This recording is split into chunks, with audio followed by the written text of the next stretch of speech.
All right, everybody. So, just over 24 hours ago, CEO of Twitter, Elon Musk, put up this poll here: reinstate former President Trump. As you can see, the results 24 hours later are locked in: 51.8% yes, 48.2% no, which means, as of just a few minutes ago, Elon Musk reinstates Trump's Twitter accounts. So he is back. If you go back to the real Donald Trump handle, as you can see now, instead of this account is blocked, we see all these great ones. Oddly enough, we're probably not even allowed to show a lot of his more recent tweets because they have to do with the thing we're not allowed to talk about. But the last tweet that he put up right. here, Yeah, he got suspended January 8th. yeah. To all of those who have asked, I will not be going to the inauguration on January 20th. Look at this. Just like a trip back in time to the real Donald Trump It really is. Twitter account. It's like the Marvel multiverse. Exactly. Doc Ock is going to erupt from Twitter.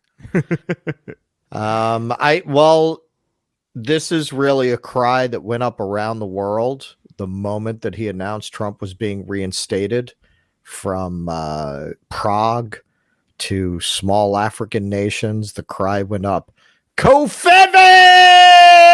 Exactly. Yeah. It's back. It's back. The era of Donald Trump has truly returned. He's a presidential candidate. His Twitter is back. It's like 2016 all over again. All over again. We are what the big reliving songs? that. Was it that MGMT song that was hot back then? Maybe we should start singing that again. All the culture is just going to come back to what it was. We've got Taylor Swift is going out on tour. That's right. Taylor Swift's going out on tour. Exactly. It's like we just went back in time. Everything old is new again. Everything old is new again. Indeed. Yeah. Well, we're going to talk about this tomorrow, but AOC was not happy about this at all. There are a lot of people who are very unhappy. Rob Reiner just tweeted he was very unhappy. For those who are just seeing this video, this channel for the first time, we do live streams every Sunday. So we're going to be live tomorrow at 7 p.m. We'll go into detail, not just about Trump being back, but about the way Musk has sort of run Twitter. Obviously, there's been a lot of controversy there. Our opinion on it was that we were glad he bought it because we figured, hey, if one billionaire oligarch douchebag has to run Twitter, better it be a guy like Elon Musk than a guy like Bill Gates, right? Or the people who are currently running it. Now, has it gone well? You can't really say it's gone well looking at it. However, you know what? I don't know. There seems to be, I think there's more method to his madness than people think. Well, look, I mean, in terms of the platform, he's getting rid of everybody and fucking it's losing money. And really, when you look at tech people who talk about this, yeah, there's a lot of fat in these tech companies, and you can run them on a skeleton crew.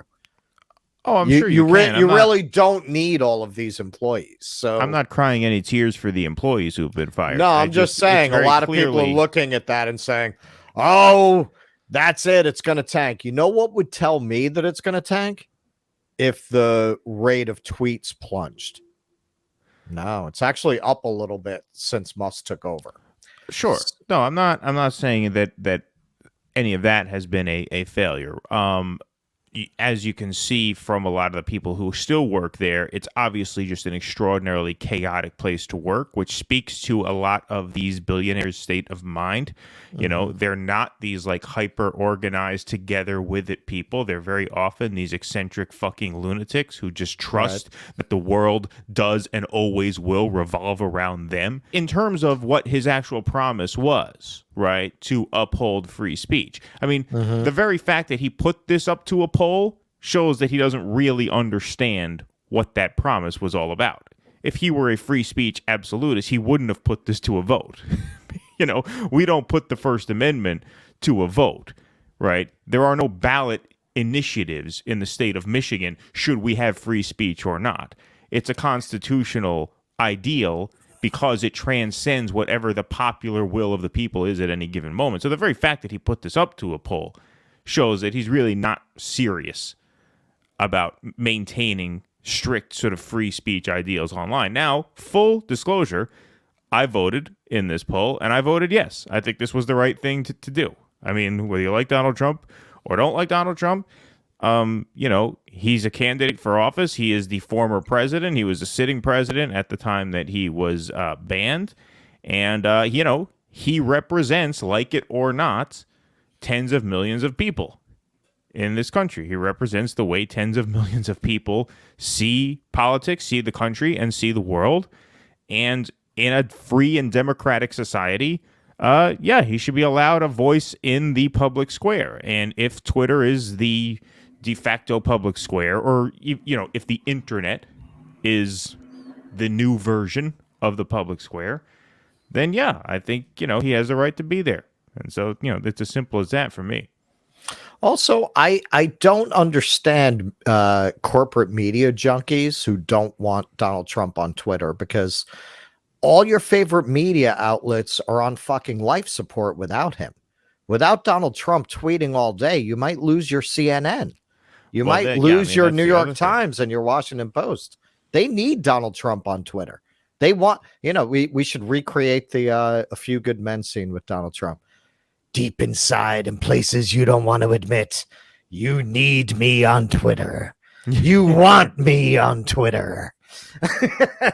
They do. They probably fucking popped champagne corks the second this announcement was made in the press room at the Washington Post.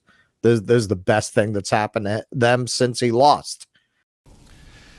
Please clap.